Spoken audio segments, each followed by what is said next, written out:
A very warm welcome back to your latest industry recap. A new aircraft order could be on the cards, upgraded 787s have returned, and Malaysia Airlines faces a drop in profits. Wanna begin there, with the Kuala Lumpur-based company seeing its profits drop as it faces many challenges in its day-to-day business.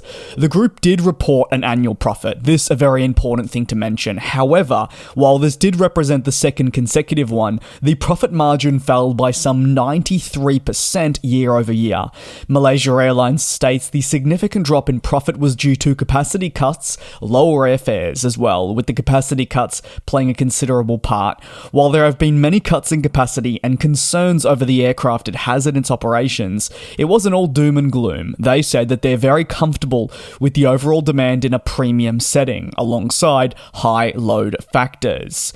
These figures give Malaysia Airlines the necessary confidence to move ahead positively in the future, if it is able to navigate some of the challenges present in its current operating environment. One of the airline's most recent additions to the fleet comes in the form of the A330 Neo. Yes, this is a game-changing widebody designed to enhance efficiency and support the airline's long-term growth, while facilitating renewal. However, after several delays already in their acquisition of this type, the beginning of the airline's operational life with this new plane was anything but smooth, with many issues that actually led to the first aircraft, believe it or not, being grounded a mere days after entering commercial service. At the time of the grounding, which occurred in late December, Malaysia Airlines stated that it was highly disappointed with Airbus and Rolls-Royce over the production quality of the A330 Neo that it had received. The carrier stated that it would launch an immediate investigation into the proceedings to determine why the quality of the aircraft that it had got was not of the highest standard.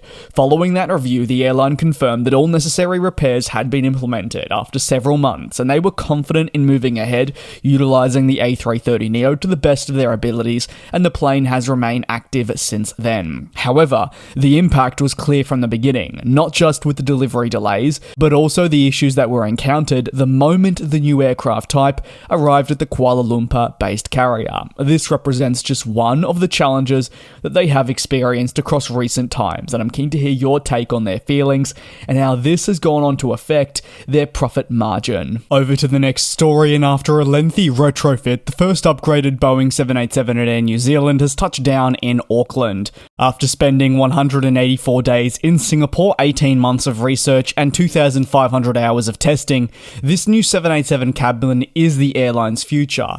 The flagship 787 Dreamliner has an all-new cabin interior, including a new Business Premier Luxe seat, a redesigned Business Premier, Premium Economy, and Economy cabins. The specific aircraft that has undergone the works is ZK-NZH. However, this only represents the first unit to undergo the full nose-to-tail retrofit, with many more expected to follow. Crews will now take final preparations to ensure that the aircraft is fit to re-enter back into service. Moreover, they also need to make sure that the in-flight entertainment system is in working order. Air New Zealand is currently targeting a mid-May return to service for this newly refurbished aircraft. Before this, it must conduct a required check that involves the ground crew trialling and rehearsing a turnaround. While employees are familiar with the company, this is a new cabin with new features, and it will take time to adjust completely to the latest interior and functions of certain elements. This is similar to when new aircraft types enter an airline's operation for the first time, with crew familiarity periods required to get employees up to speed with the latest bits of technology. While Air New Zealand is excited about the return of the first retrofitted Boeing 787 to its home country and can now prepare for the re-entry into service, the work does not stop there.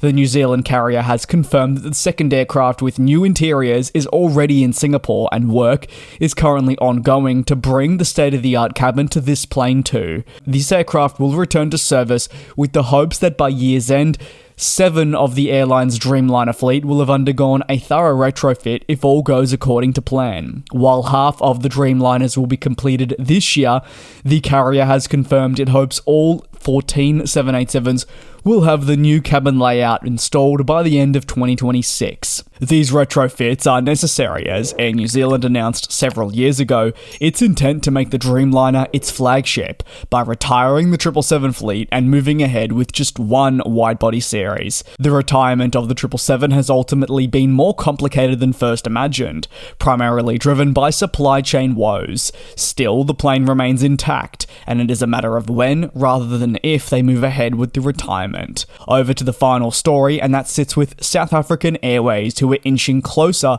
to proceeding with expansion effort after its chief executive officer reaffirmed fresh plans. Moving ahead, fleet growth will become a fresh priority for the South African company, with a focus on increasing the number of units in its fleet to 50. As a result, around 30 planes will need to be purchased soon as efforts ramp up to rebuild what is a damaged company.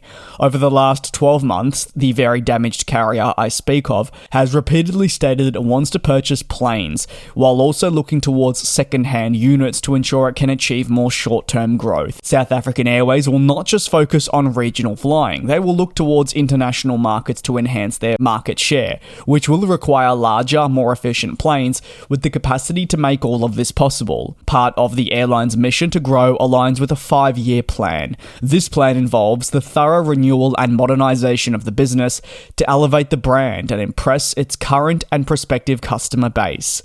South African Airways believes it's unique and needs to enhance its presence across Africa, a growing market, by offering customers high-end travel choices when it matters most. To achieve this goal over the next 3 years, the ambition to grow the fleet from 20 to 50 will need to happen, and this is a very careful expansion, the airline says, that'll seek out solutions that make only financial sense. South African Airways in reality has experienced nothing short of a turbulent last decade. Some onlookers would argue it has extended well beyond that as well. The troubles have resulted in the shrinking of the airline's operations on an employee, fleet and route network basis. Following the pandemic, the airline has sought to emerge in a more positive manner, also doing so far more streamlined than ever before, and placing greater importance on the financial position to ensure that it can achieve longevity in an industry which is always so unforgiving, and if you slip up even for a moment, you're at risk of failing. However, despite the hopes of growth, South African Airways is still aware of the situation that it finds itself in. After a turbulent last decade,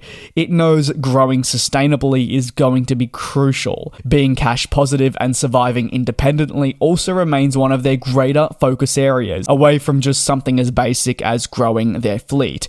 Maintaining that all-important self-sufficiency alongside harnessing growth is going to be crucial if the airline is actually going to stand any chance of reaching its objectives, which have been outlined now on several occasions. So I'm keen to put it over to you. Is there a specific aircraft type that you believe would aid South African Airways? Remembering that they're not just strictly looking at regional flying, but they also would like to increase their presence across multiple international markets, especially as growth is to be expected across South Africa in the coming decades. They feel they need to be there. Thanks for watching. Take care, be safe. Let me know your thoughts down below in the comments, and I'll see you tomorrow for your next industry recap. And we'll fly.